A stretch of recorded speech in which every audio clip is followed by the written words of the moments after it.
Hello, this is Mary Ann, and this goes out to the Dallas Asian American community hosted by Reverend Peter Johnson today. I want to thank you all very much for including the Mimsy Institute, represented by Isabella Rosignol, Joshua Raymond Frank, and myself in your conversations today. I'm sorry that the Zoom did not allow me to respond to a lot of things that I heard. I was deeply moved by it, and I understand and felt the fear that you all are describing. I understand too deeply because obviously during the last 4 years with ICE, it put a lot of fear in the Hispanic community and anyone who was brown. I also recognize that there's a lot of things going on here in the American South that are a deep concern to all races and that we need to coordinate together. With that in mind, I wanted to especially mention that some of the things that you all spoke about today, especially a psychologist talking about people that are experiencing real fear, being able to walk out in their communities, and deep concerns for their loved ones and family members about how they're able to pursue their dreams and everyday life without having to live in that kind of fear. No one should have to live in that. No one in the United States of America in this day and age should ever have to live through that. I truly believe that those that are seeking to feel better than or are looking for scapegoats are doing it because they themselves are lost and scared, and it's a lot easier to find blame on any other given demographic than it is to take personal responsibility for collaborating with others different than yourself and improving our community's lives.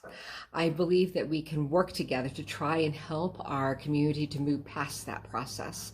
Some of the things that the Mimsy Institute are doing to try and work on that, and I'm very, very grateful to Jed Amastaboon, who is the leader of the Asian American Cultural Center. We are trying to coordinate an event on April 3rd. We will be putting more details out, and we're very excited about the ability to try and bring people from all races together that want to stand up against hatred against the Asian community, but not just against the Asian community, but to recognize that hatred against any one group, harm and violence against any one group is a threat against all of us. It's a threat against the brown community, the black community, the white community, the Native American community. And I also want to bring up something that I'm not hearing a lot. A lot of people don't realize that Dallas is home to the third largest urban population of Native Americans in the country. We have 450 Native American languages spoken, and among those are what are called the Athabascan people. The Athabascan people look extraordinarily Asian because while the Native American community come from all over the place, and they can now track DNA going way, way back, coming from South America, there is a group that did come over the Bering Strait, and if you were to walk past a Tlingit or a Navajo, there's a very good chance that you would assume that they're Chinese or Japanese or Malaysian or Korean and not realize that they are Native American. Therefore, the Athabascan people are also being targeted in the anti-Asian stuff. So we need to have greater conversations between the Native American community with the Asian community in behalf of our Athabascan brothers and sisters that live beside us within our city. And we need to have those conversations nationwide. So I wanted to bring that to the attention of everybody. And I wanted to thank Yolanda Bluehorse, who wasn't able to be in on this conversation, but who is committed to try and help us, the Mimsy Institute, to bring attention to what the Athabascan people are facing. Again, the Athabascan people include people like the Apache, the Navajo, Tlingit, Inuit, etc. But with that aside, I also wanted to mention that I'm very, very grateful to having spoken with Marcus today. Marcus Russell with Commissary is very necessary. He and his comrades have been working very, very hard and diligently for the African American community in regards to their human rights and things they're facing, like food deserts, etc., etc. And he immediately spoke up and said that they would be 100% behind trying to support the Asian American community in its current fight to try and get rid of this crazy, insane anti-Asian hate that is going across our nation. So thank you to you, all of you, for that as well. I'm very aware also of other wonderful people that are doing incredible work across the Hispanic and the Asian communities lines in order to try and build bridges there. And I really want to especially do a shout out to some beautiful people that have been doing that for a long time. And we'll end up putting some of their lists. There's too many to list here, but I'll put them down there. Also want to do a shout out to Suleiman Hamani of the Ismaili community.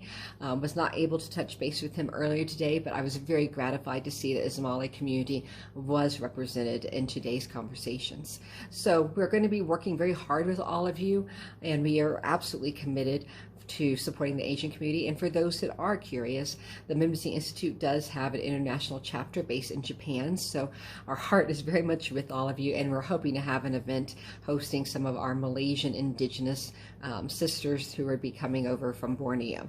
So we're extremely excited about that, and we'll be announcing more about that later.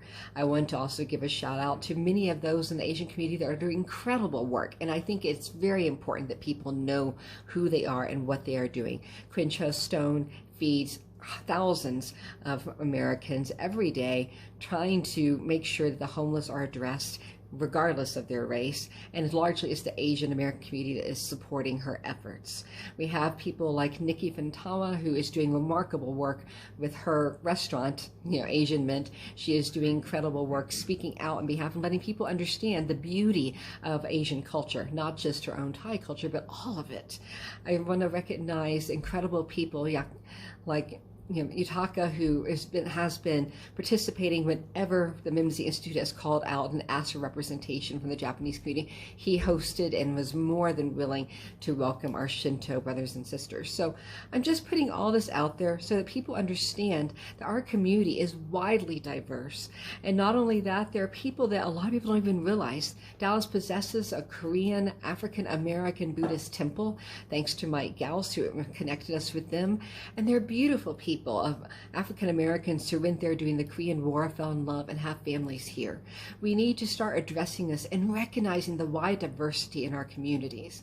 We need to recognize that we have Athabascan tribes that look very Asian, that actually adopted African American slaves long ago, and therefore they're amazing people. If you went to a powwow today, you would think look Asian and African American, and are actually of one of those tribes. So I'm just listing some of these things for those of you that may not understand the wide diversity within our city.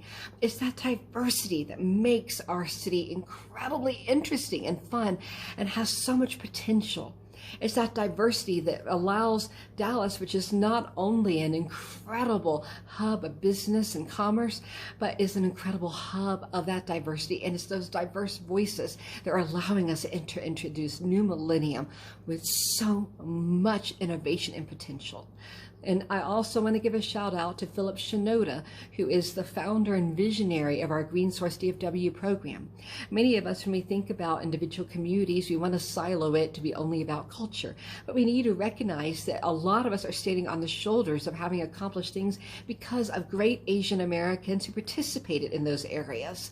And of course, I could not possibly speak about all this without acknowledging my late friend, Dr. Suzanne Ahn, who was one of my earliest mentors. If any of you are benefiting in the Dallas area because of the incredible work that she forged, which was creating nanites that were designed to fight AIDS and cancer and things like that in the body, because she was both an engineer as well as a doctor, guess what? That was largely in part of an Asian American woman.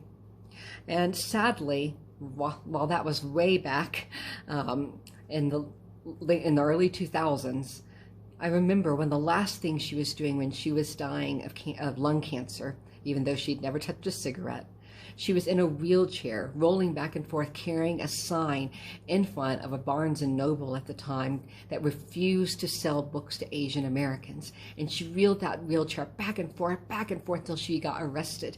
And when the police arrested her, she said, "Thank you, because I was getting exhausted." It's that kind of commitment that it is going to take to root out the rise in white supremacy that is spreading across our nation. It is that kind of dedication. And is that kind of dedication that we see in people like Philip Shinoda, who made such a difference and continue to make such a difference. People like Jed, people like Crenshaw Stone, and so many others. It's their passion and dedication that we have to highlight and speak about as loudly as we speak about those who cause harm to Asian Americans and other races as well. because people need to see the proof of what they're doing. And in this moment, I'm also going to let those of you know that an incredible friend of mine, Philip Chow, is working diligently to try and raise millions of dollars to help the Mimosine Institute do a massive outreach across the state of Texas in terms of helping people deal with the challenges left by the freeze. Many of these people grew up in other countries first. Others have been here for generations. But what they share equally is a love of humanity. And that's where we must move in order to rise and push against this onslaught of white supremacy. And to all of my Caucasian friends who have been speaking loudly about this, I thank you. So thanks to all of you.